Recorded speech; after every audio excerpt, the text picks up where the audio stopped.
إن هذا القرآن يهدي للتي هي أقوم ويبشر المؤمنين.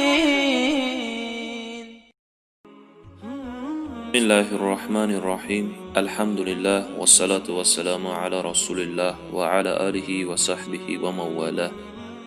اما بعد، السلام عليكم ورحمة الله وبركاته. پیامبر صلی الله علیه و سلم می فرماید زمان می آید که فاسقان و جاهلان بر قبایل بر مردم راهبری می کنند. زمان می آید که مردم زیناکاری و شرابخوری را حلال می دانند. زمان می آید که زنان لباس پوشیده اند اما در حقیقت لخت و برهنه اند، یعنی با لباس نازک و چسبیده در تن. زمان می آید که کسی توجه و پروا نمی کند که آنچه را به دست آورده است از حلال است یا از حرام. زمان می آید که مردم پیدا شوند که دین خویش را به متاع ناچیز می فروشند. زمان می آید که خواندن و گرفتن علم برای مقصدهای دنیوی حاصل می شود. زمان می آید که زنان مویهایشان را مانند کوهان شتر می کنند. زمان می آید که مردم موسیقی و آلتهای موسیقی را حلال می دانند. زمان می آید که مردم شهادت دروغ را می پسندند. زمان می آید که مردم پیدا شوند به نام دین دروغ ها گویند تا مردم گمراه شوند. زمان می آید که پیروی کردن از رسم و آیین فرهنگ کفار رواج یابد، یعنی بیگانه پرستی کنند.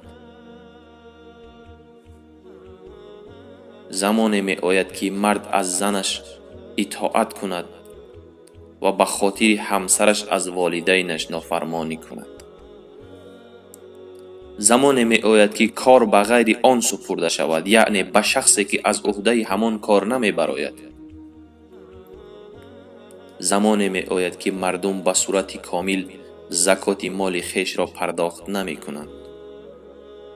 زمان می آید که در زمین قانون الله تطبیق و عملی نمی شود. زمان می آید که تعداد زنان از مردان زیاد می شود. زمان می آید که قاتل آدمکش، یعنی آدمکش، نمی داند برای چی می کشد و یعنی مقتول کشته شده علت کشته شدنش را هم نمی داند. زمان می آید که زمین گنجینه هایش را بیرون اندازد، مثل طلا، نقره، نفت و غیره. زمان می آید که در بین مسلمانان زنان خواننده یعنی ارتیست و رقاصه زیاد می شود. زمان می آید که شراب آشکارا نوشیده شود و زیناکاری آشکار صورت گیرد. زمان می آید که مردم در ساختن بناهای بلند با هم رقابت می کنند. زمان می آید که بسیار آدمها امانتها را خیانت می کنند. زمان می آید که بخیلی در بین مردم زیاد می شود. زمان می آید که زنان با شوهرانشان در تجارت مشارکت می کنند. زمان می آید که جهل و نادانی ظهور می کند. زمان می آید که بعضی قاریان در مقابل تلاوت قرآن کریم از مردم پول طلب می کنند. زمان می آید که فحشا و منکرات در بین مسلمانان زیاد می شود. زمان می آید که مساجد زیاد و با نقش و نگار می شود اما در داخلش نمازخوان کم است. زمان می آید که مال دنیا و ثروت زیاد می شود.